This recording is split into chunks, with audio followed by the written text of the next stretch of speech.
नमस्कार दोस्तों, मैं हूं राजेश आर्य और आप देख रहे हैं बड़ी चलो न्यूज़। और आज आपके सामने एक ऐसे व्यक्ति को हम लेके आ रहे हैं जो एक कर्म योद्धा की तरह बहुत समय से आम जनता की लड़ाई को लड़ रहे हैं।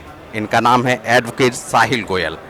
ये आम जनता की लड़ाई लड़ रहे हैं, कैसे लड़ रहे हैं उन्हीं की जुबानी जानते हैं कि कैसे वो लोगों को उनके हक के लिए आगे खड़े हो जाते हैं, लाठियाँ खाते हैं, डंडे खाते हैं, जेल भी काट के आते हैं, लेकिन लड़ते रहते हैं। तो ऐसी शख्सियत से एक मिनट बात करेंगे और उनसे जानेंगे कि वो कैसे लोगों को उनकी जो हिम्मत है वो बढ़ाने में मदद करें। साहिल गोयल जी नमस्कार। जी नमस्ते।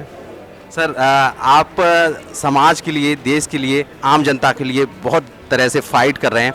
आपका मेन मोटिव क्या है इस लड़ाई को लड़ने का?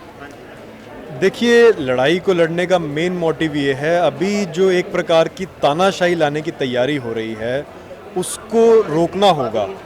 अगर हम उसको नहीं रोक पाए तो बहुत बड़ा सर्वनाश होने वाला आने वाले समय के अंदर।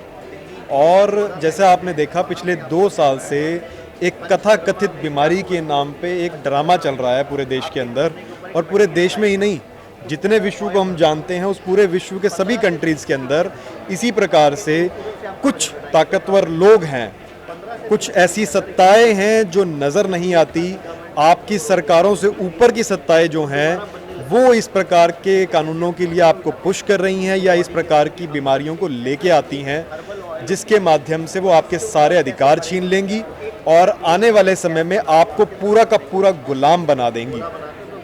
तो इसके लिए आपको लड़ना होगा, लड़ने के सिवा और कोई ऑप्शन नहीं है। हम उसी के अंदर लगातार जो है कुछ अपने प्रयास कर रहे हैं, कुछ कोशिशें हमने की हैं, वही आप सबके सामने है। सर, आपकी इस लड़ाई में लोग कैसे शामिल हो सकते हैं, वो कैसे आपसे फ़ायदा लें और कैसे आपकी टीम के साथ जुड़ें? देखिए, टीम के साथ जुड़ने के लिए तो बहुत सारे माध्यम है। मेन एक्चुअल में आज के दिन आपको आवश्यकता है वो ये है कि आपको संगठित रहना है। किसी संगठन की ज़रूरत से ज़्यादा आपको संगठित रहने की ज़्यादा आवश्यकता है।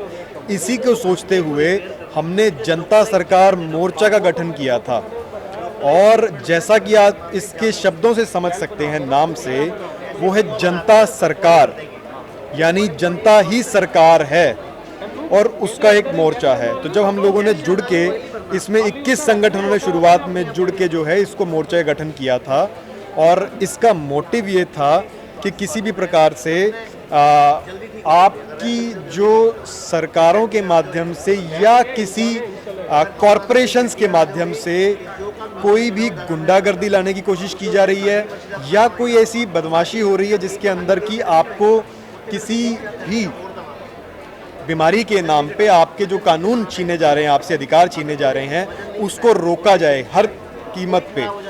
तो उसी के लिए लगातार हम लोग जो हैं प्रोटेस्ट भी कर रहे हैं, और आने वाले समय में हो सकता है इसके लिए आंदोलन की ज़रूरत पड़ेगी तो आंदोलन भी करेंगे।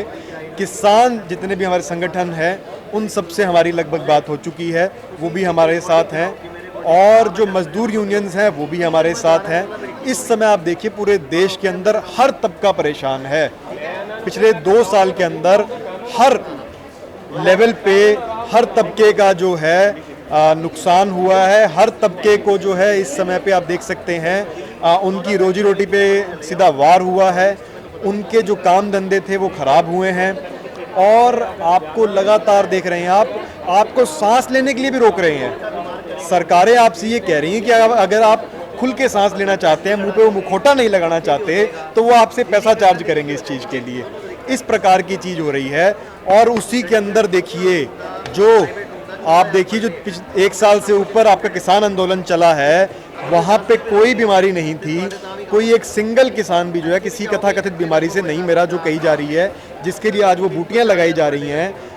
वो वहाँ पे जब ये चीज़ नहीं हुई, उसी कारण से मैं समझता हूँ ये उनसे बड़ा जो एक काला कानून आ रहा है, उन 3 काले कानूनों के बाद ये उससे भी बड़ा एक काला कानून आने वाला है, और इस काले कानून के माध्यम से आपके सारे अधिकार छीन लिए जाएंगे। इस काले कानून के माध्यम से आपकी खेती को, आपके पशुधन को और आपकी निजता के अधिकार को ख़त्म कर दिया जाएगा रातों रात। इतना खतरनाक ये कानून आने वाला है, और ये कानून देखिए, इसका नाम है public health prevention control and management of epidemics and bioterrorism and disaster bill 2017। देखिए, मैं कैमरामैन से चाहूँगा वो दिखाएंगे, इसको जूम कर लीजिएगा इसको। तो ये 2017 में ही आ चुका था और 2017 में ही वो टेस्ट आ चुके थे जिसके नाम से आपकी कोई बीमारी चली है। तो आप ये देखिए कि अगर ये कानून पास हो गया तो इसके अंदर इस प्रकार के अधिकार हैं सरकार और उनके तंत्रों के कि जब वो चाहेंगे तब वो कहीं पे भी तालाबंदी कर देंगे। वो जो एल से शब्द होता है, LOCK वाला, मैं शब्द नहीं ले रहा हूँ, तो वो जब मर्जी कहेंगे कि इस गली के अंदर बीमारी फैलने की संभावना है, संभावना के बेसिस के ऊपर वो लोग वहाँ पे जो है उस पूरी गली को बंद कर देंगे या उस पूरे मोहल्ले को जो है बंद कर देंगे, आइसोलेट कर देंगे। उसी प्रकार से ये कह सकते हैं कि हमें लगता है कि किसी भी प्रकार से आपकी खेती से कोई बीमारी, कोई कीटाणु फैलने की संभावना है, उस संभावना के बेसिस के ऊपर आपकी खेती को तबाह किया जा सकता है।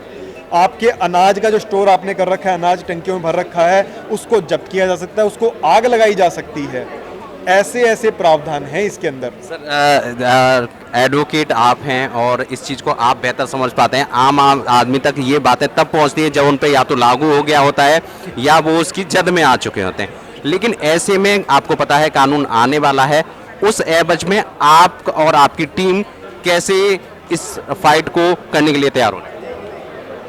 देखिए, इसके लिए बहुत बड़े लेवल पे जन जागृति की जा रही है। हम लोग गांव-गांव में, जिला स्तर पे हर जगह पे जा रहे हैं। अभी पीछे राजस्थान में भी जाके आए हैं और राजस्थान में एक बहुत बड़ा कबीला है, वो लोग अनूप मंडल से हैं और वो लोग पूरी षड्यंत्र को जानते हैं। इतनी स्ट्रेंथ है उन लोगों की और उन लोगों ने पूरा का पूरा इसके खिलाफ जो है प्रोटेस्ट किए थे, 15-20 हज़ार लोगों ने, लेकिन प्रशासन ने दिखाया नहीं उसको। और कुछ मीडिया जो कॉम्प्रोमाइज़ हो चुके हैं वो दिखा नहीं रहे इनको, क्योंकि उनके ऊपर भी दबाव है किसी प्रकार का। तो जन जागृति करना इसके लिए बहुत ज़्यादा आवश्यक है और आने वाले समय में जब आवश्यकता पड़ेगी तो इसके लिए आंदोलन भी खड़े किए जाएंगे। और जिस भी प्रकार से इसमें आप देख सकते हैं, जिस भी प्रकार के संगठन होंगे, हर प्रकार के संगठन को इसके अंदर लिया जाएगा और जैसी भी आवश्यकता होगी हम इसके लिए पुरजोर कार्रवाई करेंगे। आपका मानना यह है कि जो छोटे छोटे संगठन हैं जो समाज सेवा में लगे हुए हैं वो भी आपसे आगे बढ़ के जुड़ सकते हैं? जी बिल्कुल जुड़ सकते हैं हमसे और मेरा नंबर मैं आपको दे देता हूँ। मेरा नंबर है 9467960600। लेकिन कोशिश कीजिएगा कि इस पर आप व्हाट्सएप या वैसे मैसेज ज़्यादा करें तो कॉल सारी अटेंड नहीं हो पाती हैं। तो बात ये है कि आप जनता सरकार मोर्चा से जुड़िए, आप भारत जागो अभियान से भी जुड़ सकते हैं। बहुत सारे विकल्प हैं आपके पास जुड़ने के लिए आप, लेकिन संगठित रहिए, ये बहुत ज़्यादा आवश्यकता है।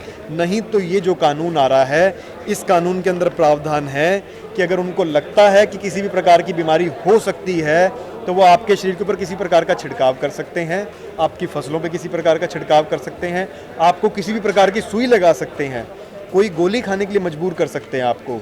तो क्या सर इसमें अनुच्छेद 21 सामने नहीं आएगा? देखिए, अनुच्छेद 21 तो पहले भी आ रहा था, पिछले 2 साल से भी उसके बीच में आ रहा था, लेकिन उसके बावजूद पिछले 2 साल से जो ज़बरदस्ती की जा रही थी या वो बूटी लेने के लिए जो लोग नहीं लेना चाहते थे उनको दबाव दिया जा रहा था। तो देखिए, कानून जो है जब एक बार कोई चीज़ हाथ से निकल जाएगी उसके बाद आप लड़के उसको सामने वापस लेके आएंगे, वो एक अलग चीज़ है। मैं समझता हूँ prevention is better than cure. आज आप समय रहते जो चीज़ की आवश्यकता है, समय की आवश्यकता है, आप उसको करिए। सर, कानून के खिलाफ कानून कैसे पास किए जा रहे हैं सरकार की तरफ से, या ये कोई मोनोपोली है या इस तरह का लोग सोच समझ के ये इस तरह की हरकतें की जा रही हैं? देखिए, सरकारें भी इस समय पे मजबूर हैं जहाँ तक मैं देख पा रहा हूँ, और आप सब लोग गहराई से देखने की कोशिश करेंगे तो इन सरकारों के ऊपर एक बहुत बड़ा तंत्र है। कुछ ऐसे लोग हैं, कुछ विश्व सत्ताएँ हैं जो इन सब सरकारों को जो है निर्देश देती हैं। ऐसे आप कह सकते हो कुछ कॉरपोरेशंस हैं, कोई बड़े एलीट्स हैं जो लोग इनको कंट्रोल करते हैं, जो लोग इनको कहते हैं कि आपको ये करना होगा, और पॉलिसीज़ वही आती हैं, चाहे सरकार किसी की भी हो। हम किसी एक सरकार की बात नहीं कर रहे हैं इसके अंदर, आप ध्यान दीजिएगा। आजकल लोग ये समझने की गलती करते हैं, ना हम किसी एक सरकार की बात करते हैं, ना हम किसी एक पॉलिटिकल पार्टी की बात करते हैं। हम उन पॉलिसीज़ का ऑब्जेक्शन करते हैं जो इस प्रकार के कानून लाए जा रहे हैं, हम उन कानूनों के खिलाफ हैं। चाहे वो कोई भी सरकार ला रही है, चाहे वो कांग्रेस है, बीजेपी है, आम आदमी पार्टी है, कोई भी है। और हमने जहाँ पे भी विरोध किया है, हमने हर लेवल पे हर पार्टी का विरोध किया है, हर सरकार का विरोध किया जो इस प्रकार के कानून लेके आ रही है। आपकी बातों से एक डर की भावना पैदा होती है, चाहे वो कानूनी व्यक्ति हो, चाहे वो आम व्यक्ति हो। ऐसे में उनके डर को निकालने के लिए आप क्या कहेंगे? देखिए, डरना तो पड़ेगा ही जब आपकी गौ माता खतरे में हो। इन कानूनों के माध्यम से ये इस प्रकार की चीज़ें ला रहे हैं। मैं आपको एक और चीज़ दिखा देता हूँ कि ये लोग ऐसा कहने वाले हैं आपको आने वाले समय के अंदर कि जो आपकी गौ माता है उसके माध्यम से गर्मी बढ़ रही है पृथ्वी पे। हम आपको दिखाते हैं।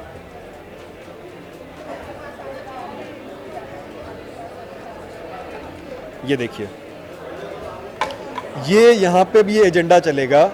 ये आपको कहेंगे कि गौ माता जो है डकार मार रही है और उस डकार की वजह से ग्लोबल वार्मिंग हो रही है। और इन्होंने अभी उसके लिए मास्क शुरू कर दिए हैं, मुंह पे कपड़ा लगाएंगे उनके गौ माता के। अच्छा। तो ये डरने की बात नहीं है तो और क्या है? डरने की बात तो बिल्कुल है। और आने वाले समय में ये आपकी गौ माता को भी नष्ट करेंगे, आपकी खेती को भी नष्ट करने की इनके पास ताकत आ जाएगी।